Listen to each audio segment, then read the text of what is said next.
Cérémonie solennelle de réconciliation et de pardon à Koulouba entre béret vert et béret rouge. Plus jamais deux armées mais une seule au service du citoyen malien et de la paix sociale, précisera le président de la République par intérim, Djankounda Traoré, lors de la cérémonie.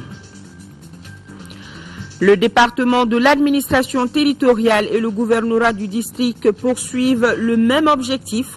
Ils rencontrent les chefs de quartier de Bamako et les ONG impliqués dans la supervision du processus électoral pour une bonne coordination de distribution des cartes NINA. Nous sommes mercredi, merci de votre présence. Bienvenue à notre grande édition que j'ai le plaisir de vous présenter. Samedi passé, le gouvernement Django Sissoko a été légèrement réaménagé. Un réaménagement qui, selon le président de la République par intérim, Djankounda Traoré, répond à un souci d'efficacité et d'efficience. Il a rappelé les deux missions essentielles assignées au gouvernement. Nous l'écoutons. Monsieur le Premier ministre,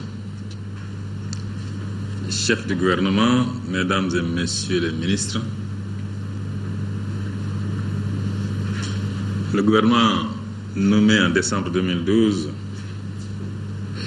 avait pour mission principale le rétablissement de l'intégrité territoriale du pays et l'organisation d'élections libres et transparentes. Cela fait 6 mois qu'avec à sa tête le Premier ministre Django Sissoko, dont je salue le dévouement et la rigueur, ce gouvernement s'est attelé à ces deux missions. Aujourd'hui, des résultats ont été atteints dont vous pouvez être fiers. Le pays est libéré, l'intégrité territoriale est rétablie, l'accord préliminaire à l'élection présidentielle et au pourparlers inclusif de paix pour le Mali, signé à Ouagadougou le 18 juin 2013, ouvre la voie à un véritable dialogue inclusif et à la réconciliation nationale dans la justice et dans l'équité. C'est un grand pas dans la bonne direction. Et je vous félicite tous et toutes pour ce résultat qui rend possible désormais l'élection présidentielle sur l'ensemble du territoire. Le gouvernement s'est aussi totalement mobilisé pour la conférence internationale des donateurs tenue à Bruxelles le 15 mai dernier et au cours de laquelle divers bailleurs de fonds et partenaires du Mali ont décidé de mettre à la disposition de notre pays d'importants fonds pour faire face à l'urgence humanitaire et poser les jalons de la reconstruction du pays. S'agissant des opérations de sécurisation et de stabilisation du Nord, elles ont progressé dans les régions de Gao, Mopti, Tombouctou et Kidal. Ainsi, un chemin colossal a été parcouru pour sortir notre pays de la crise. Mais des défis de taille restent à relever avant la fin de la période de transition, dont celui de la bonne organisation du premier tour de l'élection présidentielle à la date du 28 juillet. Comme vous le savez, j'ai décidé de consulter les forces vives du pays au sujet du nord du Mali, bien sûr, et de l'élection présidentielle. Les échanges se déroulent normalement et à ce stade, je peux vous dire que concernant le Nord, le travail accompli a été salué par tous. Mais le récent accord préliminaire de Ouagadougou demande à être expliqué davantage, en ceci qu'il s'agit d'un accord qui a pour objectif premier d'identifier les forces éligibles au dialogue, c'est-à-dire toutes celles qui s'engagent à respecter l'intégrité territoriale et la laïcité de l'État et qui, le cas échéant, accepte d'être désarmé. Quant à la commission dialogue et réconciliation, elle peut maintenant commencer véritablement son travail de réconciliation des cœurs et des esprits sur l'ensemble du territoire national. Concernant le processus électoral, les échanges avec les forces politiques m'amènent à constater de grands besoins de clarification et d'information de la part des institutions impliquées dans l'organisation des élections. Monsieur le Premier ministre, en tant que chef du gouvernement, je vous demanderai de me faire sans délai un rapport sur l'état exact de préparation de l'élection présidentielle.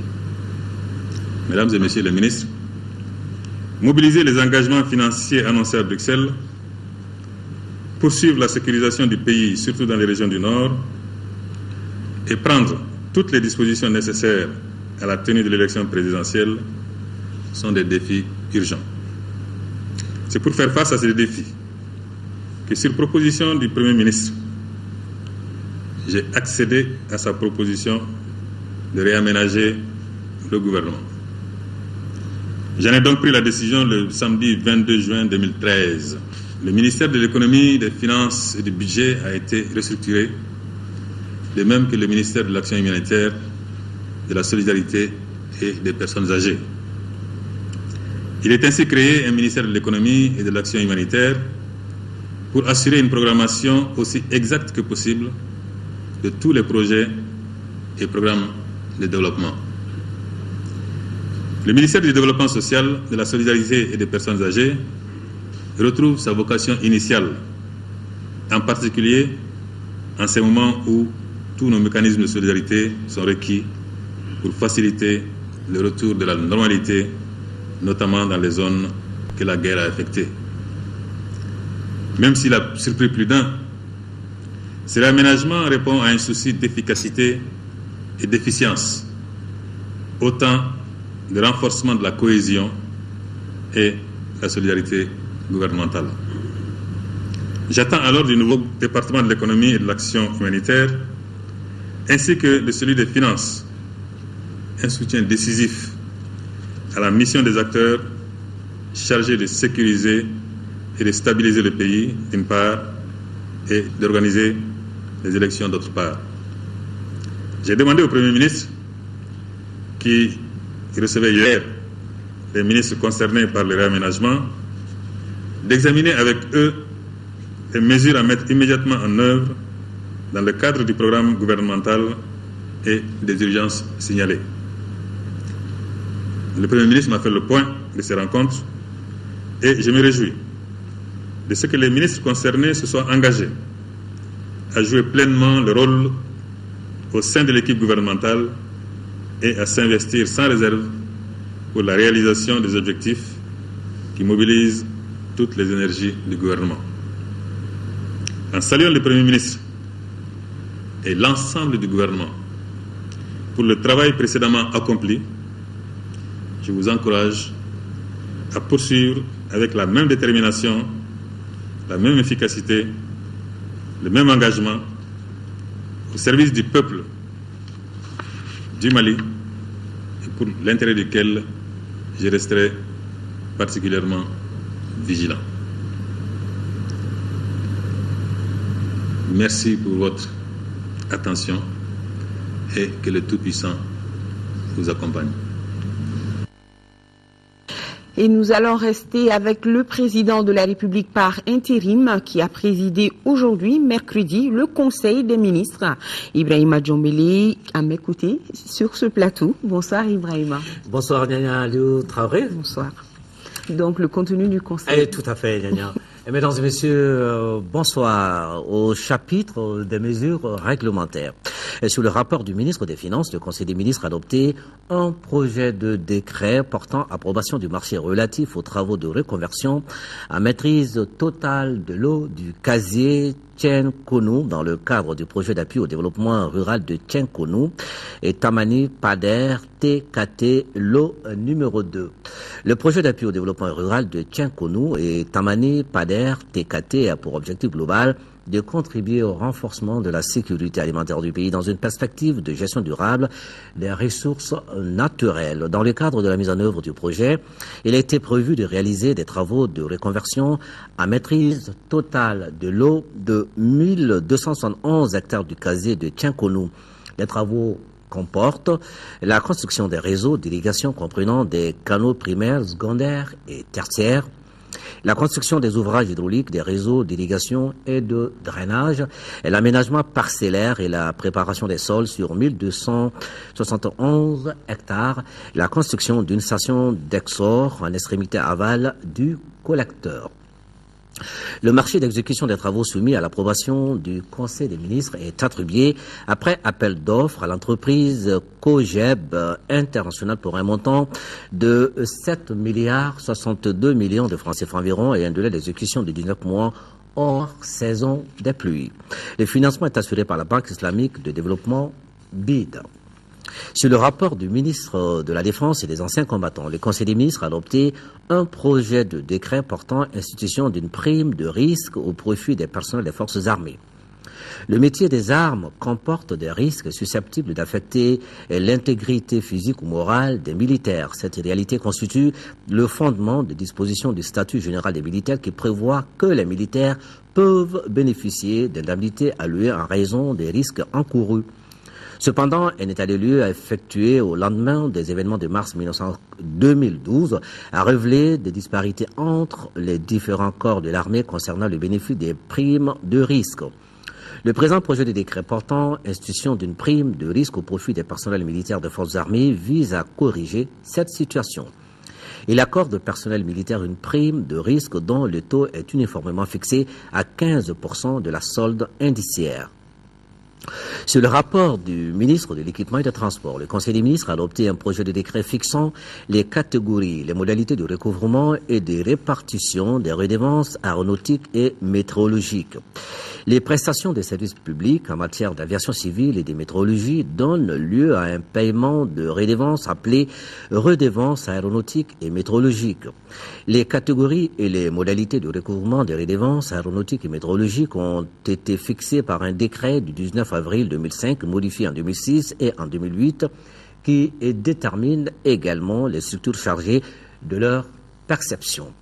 Avec la création de l'Agence nationale de la météorologie, Mali Météo, en 2012, il est apparu nécessaire de revoir le décret de 2005 afin de permettre à cette structure de percevoir les redevances dues pour prestation des services météorologiques et qui sont destinées à son fonctionnement.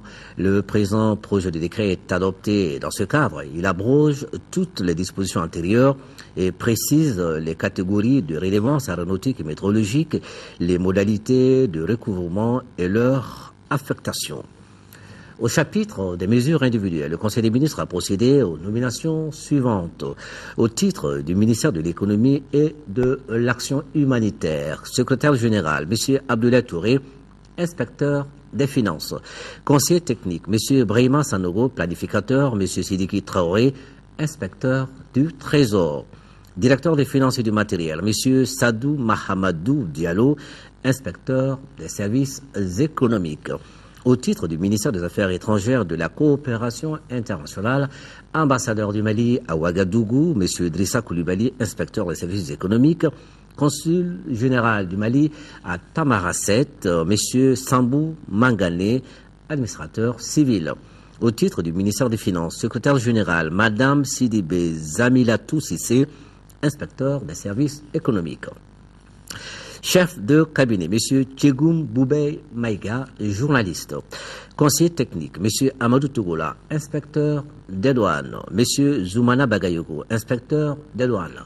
M. Mathias Konaté, inspecteur des impôts. M. Ibrahima Traoré, inspecteur du Trésor. M. Cheikh Sidi Mouhamad Sek, inspecteur des services économiques. M. Oumar Ouagé, inspecteur des impôts, chargé des missions. M. Mahamadou Tolo, planificateur. M. Oumar Aïdara, sociologue. Madame Doukouré Dougoubar Kassila, inspecteur des services économiques. Directeur des finances et du matériel, M. Madi Baba Djakité, inspecteur des services économiques, directeur national du Trésor et de la comptabilité publique, et M. Boubacar Ben Bouye, inspecteur des services économiques. Au titre du ministère du Travail, de la fonction publique et des relations avec les institutions, directeur des finances et du matériel, Madame Keita Mariam Saint-Para, inspecteur des finances. C'était là la lecture du Conseil des ministres de ce mercredi 26 juin 2013. Nyanya, à vous. Merci Ibrahima. Donc la suite de ce journal, toujours à Koulouba, cérémonie solennelle de réconciliation et de pardon entre béret vert et béret rouge. Occasion pour le chef de l'État de déclarer que toutes les personnes détenues dans le cadre des contentieux existants dans l'appareil militaire et sécuritaire retrouveront la liberté sans délai. Le point, c'est avec Mamari Koni.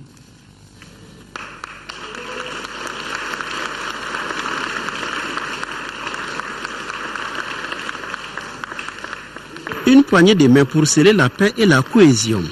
Les bérets verts et les bérets rouges fument enfin le calumet de la paix. Cette cérémonie de réconciliation et de pardon met fin à la période de méfiance entre ces deux corps de notre armée. Je vous ai appelé pour que nous nous donnions la main. Je vous ai appelé pour vous demander que nous resserrions nos liens et qu'entre Maliens, la mésentente fasse place à l'entente, à la complicité, pour un Mali au-dessus de tout. Un Mali plus grand que nous tous, un Mali plus grand que nous toutes. Cette cérémonie traduit, si besoin en était, l'attachement permanent et inconditionnel des autorités au bien-être et à la cohésion entre les différents corps de l'armée nationale. Il y a quelques mois, des incompréhensions et des divergences de points de vue délibérément amplifiés par certains, avaient opposé ceux qui, par le devoir et la fraternité d'armes, doivent demeurer ensemble comme un seul homme pour défendre la mère patrie. En ce jour, mercredi 26 juin de l'an 2013, nous, femmes et hommes en uniforme, sans exception aucune, dans le souci de rassurer le peuple que cela n'était qu'un incident de parcours, avons voulu, à la faveur de la présente cérémonie, souhaiter demander pardon à l'ensemble des Maliens. Un pardon sincère que nous adressons à l'ensemble du peuple, ainsi qu'à celui de toute autre personne affectée par ces événements malheureux survenus entre porteurs d'uniforme. Le président du comité militaire de suivi de la réforme des forces de défense et de sécurité a salué le président de la République par intérim pour son engagement et son souci de la stabilité sociale à travers la création de la commission dialogue et réconciliation. Avant l'uniforme, nous sommes des humains et nous commettons aussi des erreurs, mais pas de façon délibérée. Nous croyons aussi que la perfection est divine et osons croire qu'avec notre vaillant et chaleureux peuple de tradition, de paix, de pardon et surtout d'hospitalité à nos côtés, nos excuses seront acceptées. Il ne peut y avoir de réforme dans un secteur sans l'ensemble des acteurs. Nous en avons pleinement conscience et nous donnons l'assurance que ces divergences appartiendront désormais au passé. Selon le président de la commission dialogue et réconciliation, après l'accord obtenu à Ouagadougou, cette cérémonie est un autre signe annonciateur du retour définitif de la paix. Désormais, l'étiquette des bérets rouges et des bérets verts pour désigner nos braves soldats et rappeler les moments de graves incompréhensions qui ont temporairement émaillé leur parcours sont classés au chapitre des mauvais souvenirs. Nous sommes convaincus à la commission dialogue et réconciliation que le Mali est une vieille nation fière de sa culture, de sa civilisation et de sa diversité ethnique et religieuse. Le président de la République par intérim dira qu'il faut un minimum de compromis pour la paix globale et le confort pour tous, car dira-t-il, il y a un temps pour tout. Je demande ici aujourd'hui et avec insistance que les enfants de ce pays se pardonnent. Et je souhaite que cela commence avec les représentants des bérets rouges et des bérets verts, avec les familles des bérets verts et des bérets rouges, qui ont payé pour cette page tragique de notre histoire, une page assurément qu'il faut mettre derrière nous. Le professeur Diongounda Traoré a également salué les sacrifices que les soldats maliens, tchadiens, africains et français ont consentis en écrivant avec leur sang une page de l'histoire de notre pays. Une telle hauteur passe, selon lui, par le pardon au sein des forces de défense pour que plus que jamais ne se répète le cauchemar vécu par les Maliens. Je voudrais vous annoncer ici ma décision de tout mettre en œuvre pour un dénouement amiable des contentieux existants dans l'appareil militaire et sécuritaire. Plus jamais deux armées, mais une armée dont les corps se complètent et se renforcent. Plus jamais deux polices, mais une police au service du citoyen et de la paix sociale. Dans cette perspective, toutes les personnes, je dis bien toutes les personnes détenues dans le cadre de ces contentieux retrouveront la liberté sans délai. Une liberté qu'elles seront maîtres, j'en suis sûr, au service du Mali, seulement du Mali et rien que le Mali. Les autorités religieuses présentes à la cérémonie. Un supplément de problèmes qui militaient en la faveur d'un report. Honnêtement, nous préférons avoir des élections apaisées. Quant à la date des élections, nous avons toutes les appréhensions et nous en avons fait part au président de la République. Les informations dont nous disposons vraiment ne nous permettent pas de penser que le 28 juillet soit une bonne date pour les prochaines élections.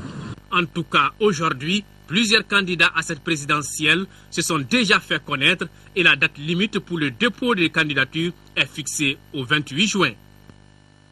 Le Premier ministre a organisé hier soir un dîner à l'intention des participants du séminaire international d'échange d'expériences sur le contentieux électoral, occasion pour le chef du gouvernement d'échanger, de partager avec ses invités certaines préoccupations de l'heure dans notre pays.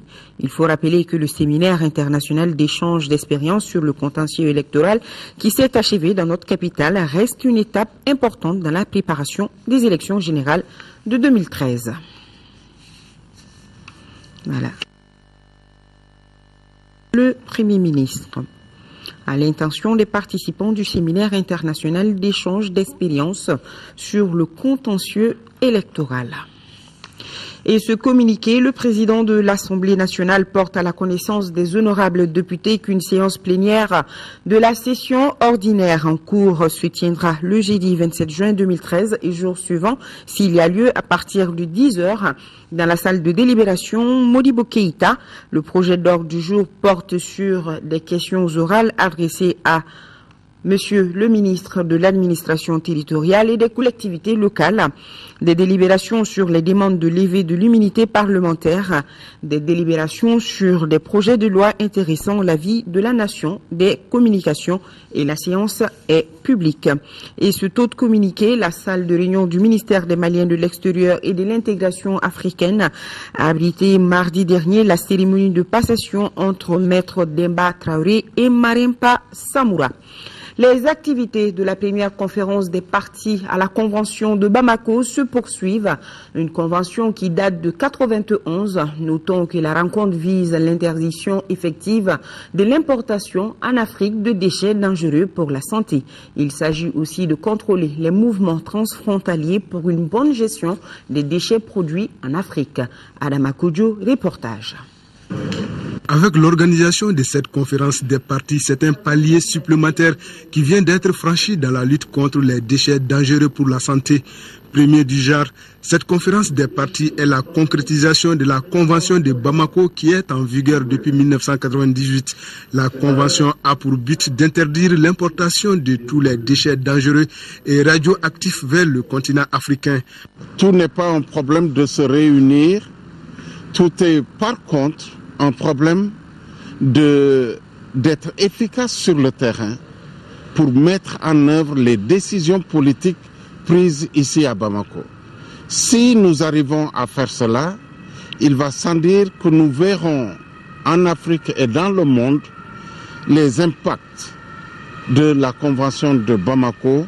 Pour la protection environnementale et humanitaire, la Suisse s'est dit engagée aux côtés des pays africains. C'est pourquoi Berne a accepté de financer la rencontre de Bamako. La Suisse s'engage pour la rapide entrée en vigueur de l'amendement en soutenant la ratification des pays en développement. La Suisse soutient aussi le processus global qui vise à améliorer les normes applicables aux pratiques de gestion des déchets dangereux, afin qu'elles soient mises en œuvre au niveau régional. Protéger la santé de nos populations et notre environnement, telle est la première composante de la Convention de Bamako sur l'interdiction d'importer en Afrique des déchets dangereux, le contrôle des mouvements transfrontaliers et la gestion des déchets dangereux produits en Afrique. Les autres composantes programmatiques n'en sont pas moins importantes. Une convention n'existe que par son application. La mondialisation et la croissance économique seront accompagnées, si nous nous prenons garde, d'une augmentation de la circulation des déchets dangereux, voire toxiques, ainsi que de leurs mouvements transfrontaliers avec des risques associés sur l'environnement et la santé humaine. Le Mali a signé et ratifié les conventions de Bâle et de Bamako portant sur les mouvements transfrontières de déchets dangereux.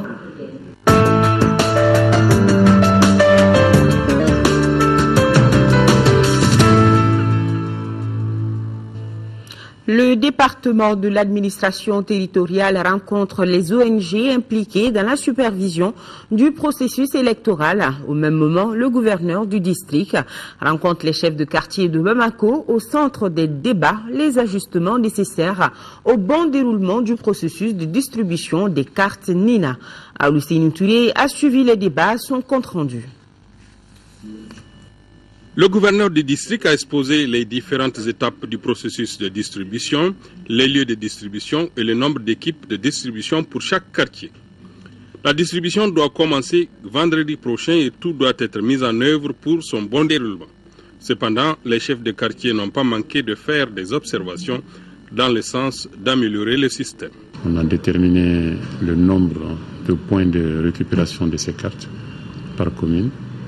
On a déterminé les horaires, on a déterminé la mentalité qu'il faudrait pour que chacun puisse avoir sa carte à temps et pouvoir voter. Nous avons constaté qu'il y a un problème de distance.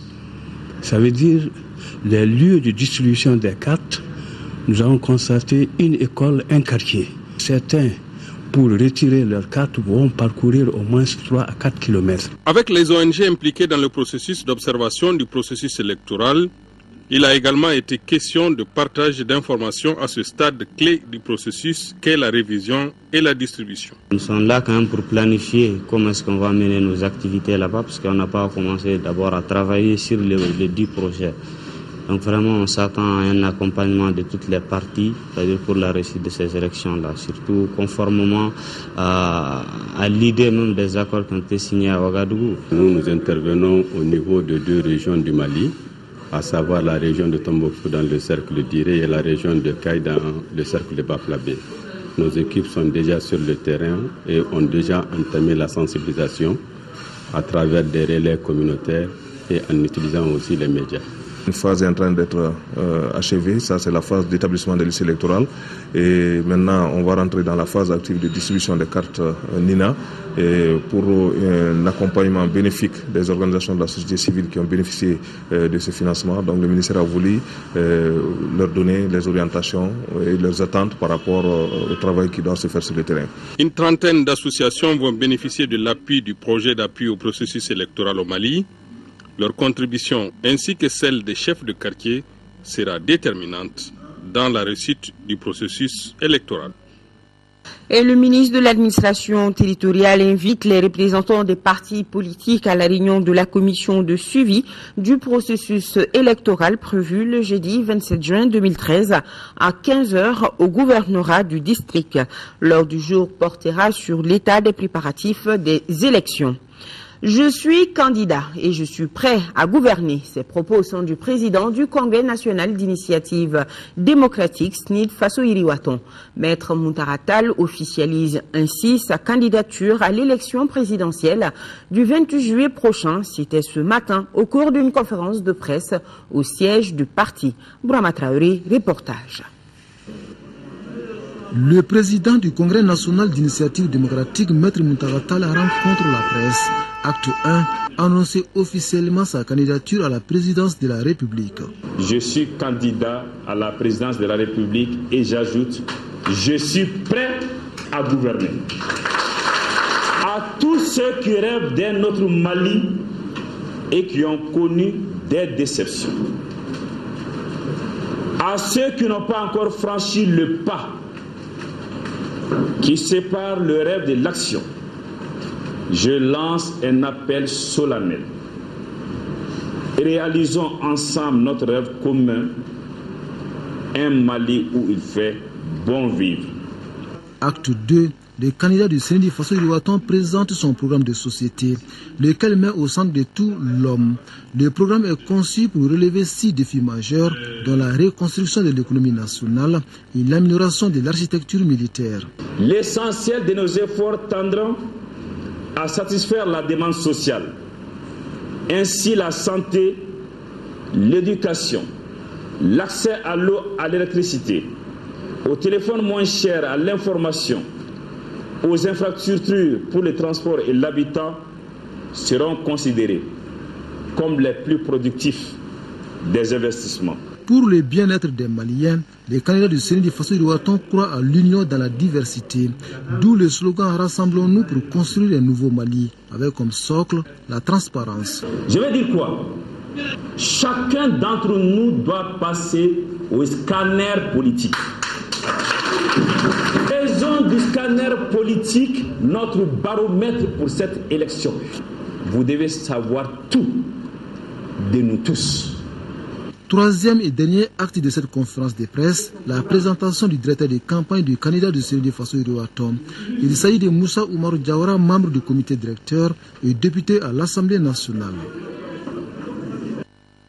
Le Parti pour l'action civique et patriotique PACP et le parti La Convergence pour le développement du Mali viennent de signer une plateforme d'alliance en vue des prochaines élections et pour des actions communes conformes à leurs aspirations basées sur l'alternance politique.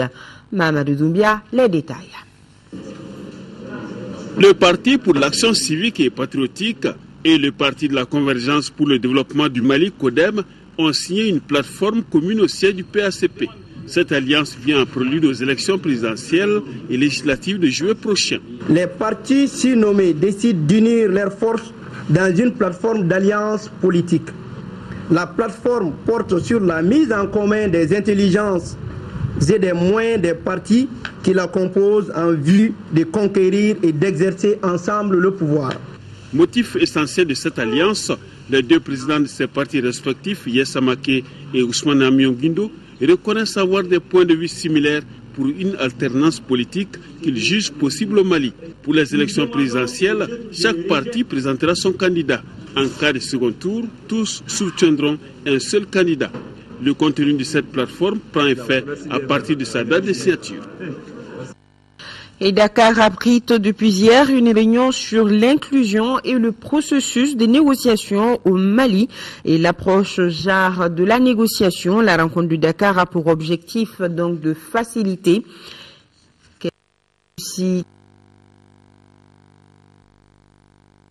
accomplir son devoir de citoyenneté en matière de vote. Cela se vérifie par l'alliance des hommes et des femmes dans les salles d'affichage des listes électorales. Chacun veut s'assurer que son nom figure sur la liste. C'est le cas de la commune urbaine de Gao où l'affluence est de taille avec ses 42 223 enrôlés au RAVEC. À ce jour, 172 radiations et 137 transferts ont été enregistrés. C'est ma deuxième fois de venir ici. Hier j'étais là, je n'ai pas trouvé, aujourd'hui je suis revenu encore. Dans la commune rurale de Gounzouré, l'affluence est surtout perceptible les mardis jours de foire. Mais à notre passage ce mercredi matin, les personnes n'étaient pas au rendez-vous. Constat majeur, 216 radiations et 11 transferts sur 13 223 enrôlés. À Gounzouré comme à Gao, les problèmes restent identiques. Au moment du RAVEC, on a fait comprendre à certains que même si tu es enrôlé par exemple à Bamako, ton nom va apparaître par exemple à Wabaria si tu le signales à l'agent. Les difficultés, on n'en a pas assez, excepté des gens qui se sont enrôlés, mais qui, à leur grande surprise, ils ne voient pas leur nom sur les fiches. Je crois qu'on ne vient pas voir son nom pour le voir. On vient le voir pour se mettre en bonne position et d'accomplir son devoir civique. La prochaine étape consiste au retrait des cartes NINA qui débute en principe le 28 juin 2013. Tout le processus se déroule sous haute surveillance.